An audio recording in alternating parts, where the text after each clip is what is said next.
Hello, this is David Wilcoxon. In this video, I discuss whether one day in Bible prophecy always points to 1 year. Most pastors teach that one day in prophecy represents one literal day. For example, they believe that the 1260 days mentioned in Daniel 7 and Revelation point to 3.5 years, during which the Antichrist will rule in the end times. Preterists who teach that most of Revelation was fulfilled during the first century also point to 1260 days being fulfilled over 3.5 years, leading to the desolation of Jerusalem, the temple, and the Jewish nation in 70 AD. This causes futurists and preterists to not see the true fulfillment, as many times one day points to 1 year. Some historicists, such as Seventh-day Adventists, teach that one day in prophecy always points to 1 year, which causes them to make some false associations. This video provides a summary of the fulfillment of prophecies, along with the assigned time, allowing you to see the big picture of their fulfillment. I provide a detailed explanation in the video series and books. The 70 weeks of Daniel 9 point to 490 years, from 457 BC to 34 AD, so 1 day represents 1 year. 70 weeks times 7 days per week results in 490 days. This prophecy could not have been fulfilled in 490 days, as it spans from the 5th century BC until Messiah's ministry began. By that, we know that 490 days are pointing to 490 years, which span from the starting point of 457 BC and ended in 34 AD. History proves that Messiah appeared after the 69th week was fulfilled in 27 AD.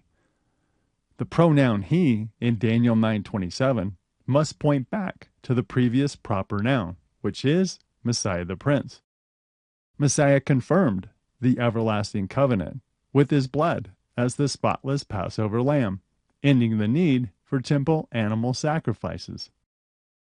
The 70 weeks of Daniel 9 prophecy provides an example of 1 day pointing to 1 year.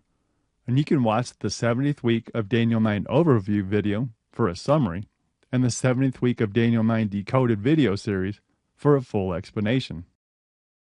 The 1290 and 1335 days of Daniel 12 are directly related to the 70 weeks of Daniel 9 prophecy, as Daniel 9:26 points to Jerusalem and the temple being destroyed because of the Jews' abominations. In Daniel 12, 1 day represents 1 day, as the 1290 and 1335 days were fulfilled during the 3.5 years of the Jewish-Roman War of 66 to 70 AD. 1290 days after the abomination of desolation appeared, when Cestius and his army surrounded Jerusalem in November 66 AD to take it captive, the Romans flooded into Jerusalem in 70 AD and stopped the temple sacrifices. The Romans' attack on Jerusalem ended 45 days later, when the last stronghold of Jews surrendered, fulfilling the 1335 days. By that, we see that the days in Daniel 12 refer to days and not years. Daniel 12 is directly related to Messiah's Olivet Discourse, in which he foretold events that lead to the time of Jacob's trouble for the Jewish nation during the Jewish-Roman War of 66 to 70 AD in that generation. The sign for Christ's followers to leave Judea was the abomination of desolation, which is defined in Luke 21:20-21, when an army surrounds Jerusalem. The believers of the house of Israel saw that sign take place in November 66 AD. Cestius' army was ready to lay siege to the city when, for no explained reason, they left. Messiah's saints took the opportunity to flee to the mountains of Pella, northeast of Jerusalem, as Messiah had instructed them in his Olivet Discourse. The unbelieving Jews thought that God had protected them so they chased after Cestius' army and killed many soldiers and stole some of their military equipment. This incited the ire of Emperor Nero, who sent 3 strong legions to take Jerusalem captive. The Roman legions surrounded Jerusalem, but then Nero died, so they awaited their orders from the next emperor. This led to the Jewish rebel factions warring against each other in Jerusalem. During the Jewish-Roman War of 66 to 70 AD, 1.1 million Jews died in and around the small city of Jerusalem from famine, pestilence, infighting, suicide, crucifixion, evisceration, and by the Roman sword. This was their punishment for rejecting the promised Messiah and delivering him up to be killed. Watch the fulfillment of Daniel 12 video for the explanation. Watch the Olivet Discourse Prophecy Overview video for the big picture of the fulfillment of Matthew 24, and the Olivet Discourse Decoded video series for the detailed explanation. The Millerites taught that the 2300 days in Daniel 8 point to 2300 years, which they said began at the same time as the 70 weeks of Daniel 9 prophecy in 457 BC. Based on this, they proclaimed that Messiah would return in 1844. When he did not return in 1844, they proclaimed that their calculations may have been off by 1 year, so they looked to his return in 1845. After the great disappointment, they should have questioned whether the 2300 days are pointing to 2300 years. But instead, the Seventh-day Adventists began to teach that it points to Christ's investigative judgment starting in 1844. But that would mean that Christ has been at this work for 181 years, which doesn't make sense.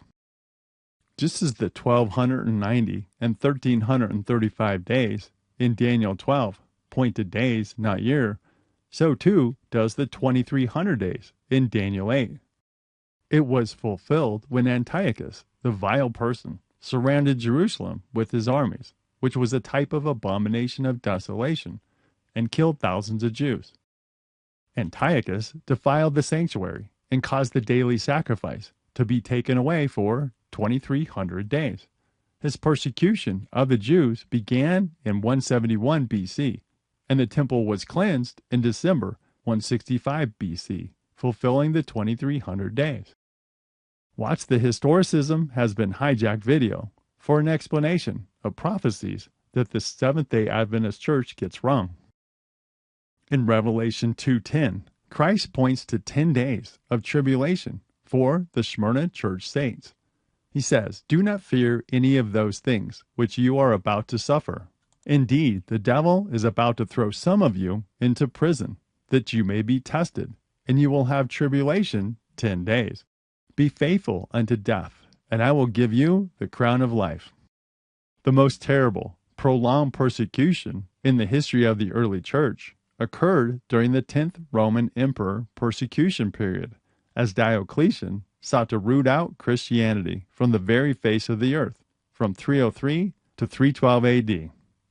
So we see that 10 days points to 10 years.